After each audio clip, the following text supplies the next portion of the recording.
Delaney Bowl went today? I thought it was awesome. I thought the guys had a lot of spirit, a lot of enthusiasm. Got to see a lot of good defensive plays. Got to see a lot of offensive plays. We got to see some of the running backs showcase their talents. We got to see quarterbacks throw the ball, and that's what we want to do. We want to offensively, work on our passing game, and then defense work on the fundamentals of defending the pass. And we wanted to see if our front four could rush, and we wanted to see if our offensive line could protect. So, got to see a lot of those things. And there was a lot of really quality individual efforts. There was guys that needed to step up that been playing for us. Had a good day today. So I thought it was fun. I enjoyed it. All but the one injury, faking injury. So we didn't really need to, have another injury at the linebacker position. But he'll be back, and I think it'll be by the time conference plays. Talk a little bit about the quarterback competition coming out. I know that was your focal point coming into this spring game. Just talk a little bit about some of the things that you saw from the quarterback position. Well, it's they've all been in this growing process since the day they've gotten here, and their maturity levels really picked up. Obviously getting the chance to watch them today, I was really excited about getting a chance to just see them throw the football, and rather than it being play action and sprint out, this is a drop back and sit in the pocket, and so you get a feel for a guy. And I thought they all did a really good job there. They all moved around in the pocket well. They made some good throws. I thought the decision making was pretty good for the most part. Obviously, there's a lot of room for improvement, but heck, man, it's a neck race on this thing, So, obviously they all really had a good spring, and we'll go into the summer and then get ready for August, and we'll see how it works out. They obviously have some big shoes to fill in Zach. Yes. To have him out here on the sidelines, I'm sure that was great for them to go interact with him. Yeah. You know what? Zach comes out to practice and works with the guys in the individual period, so it's great to have him around. I mean, you got a guy that broke 25 plus records here, and probably in the top 5 quarterbacks, in the history of the football here. So, to have him around, it's a good security blanket for the guys. And then, of course, he's working with them, man, so you can see the difference. And then, the confidence level, I thought that was very huge today for all of them. By far, but this scrimmage was, the best for every quarterback.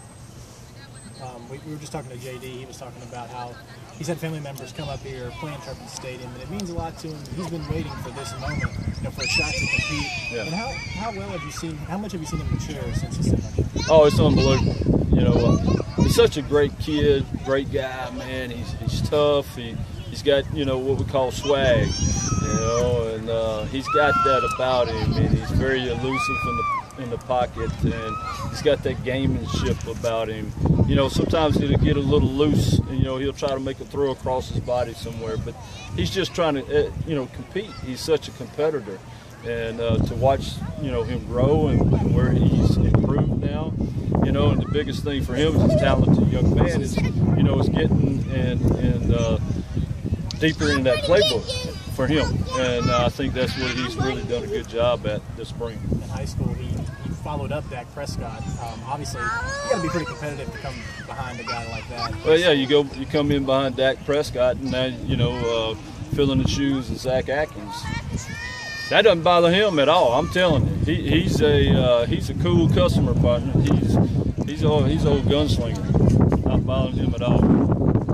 Seems like a guy like TJ made strides today. He seems more comfortable in the pocket than he had before. How do you feel like he's coming? This was by far TJ's best scrimmage. He had some bright moments in the first 2 scrimmages, but today was obviously his best outing, which is very encouraging. And he completed some nice balls and put the ball where it needed to be and kept it within the coverage where it needed to be. But yeah, obviously it was very encouraging. It's going to be really a tough call, man, come August. I'm not looking forward to that one. You want to help me make it? Would you be opposed to playing multiple guys, or would you want to pick yeah, one? man. Look, when I was the head coach at Nichols, obviously this is a different style of offense, but you know, we ran the triple. We rotated 3 quarterbacks in. I mean, I'll play 4 or 5 to get the job done. Whatever it takes to win. You know, that's what we're going to do. Talk about DT. You saw DT's. He's growing on. Yeah, I mean, just outstanding spring for him too as well. Man, his vision, you know, and his ability to cut and move and make guys miss. And you can see the maturity on him. Obviously, you know, going into his last year, you know, those guys know it's the last go around, and you know, it means a little bit more to him. But DT's always been that way. He comes to practice every day. He might not say a word to you. You know, I don't know if he said 5 words to me since I've been here, and I recruited him. You know, but great guy, man, and great student. But yeah, man, he's really had a good day today. Really good. When you talk about those weapons, you have plenty of them on the offensive side of the ball, aside from the quarterbacks. Does that make your decision any easier knowing that you have those guys that are going to produce? Oh yeah, I mean, all the receivers are back, and 3 of the 5 in the offensive line. We've got more depth in the offensive line now. That's why this was our best spring by far, because the depth in the line of scrimmages, both sides. So it's allowed us to, you know, to have more contact type reps, which helps our quarterbacks. But to have all those type of players around them, you know, we're 5 deep at running back, you know, and we're getting to where we're almost 8 deep quality receivers. And then, of course, you know, having Ed and Tuff and Cody, that helps, you know.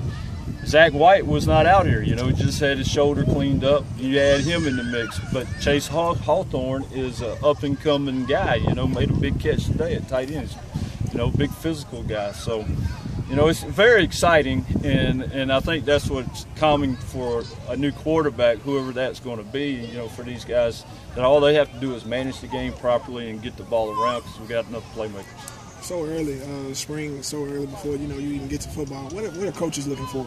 Hey, you and your coaching staff, you guys are sitting down, you're looking at these guys. What are you guys talking about behind the scenes? Well, I'll tell you what, I mean, we go in and we have to sit down and we have to go through this with, you know, fine-tooth comb. And particularly when you have, you know, some really tough competitive battles going on in a lot of positions. It's not just the quarterback position, it's running back position, it's the receiver position. It's every position. And we've just gotten to where, you know, our depth was, like I mentioned a while ago, 96 kids in spring. When we first came here 2 years ago, I think it was 67 or 68 guys. And we got kids wanting to come from all over the place. You know, and we've signed 27 guys that are going to come in August. So it's even going to get more competitive. You know, so as coaches, that's what we have to do a very good job of, is going back and making sure we're very fair in how we evaluate it. And, you know, obviously we're looking to put the best 11 on the field. But you know what? It's not just that 11. It's the next 11 behind that 11, because those guys are going to end up playing a ton for you too as well.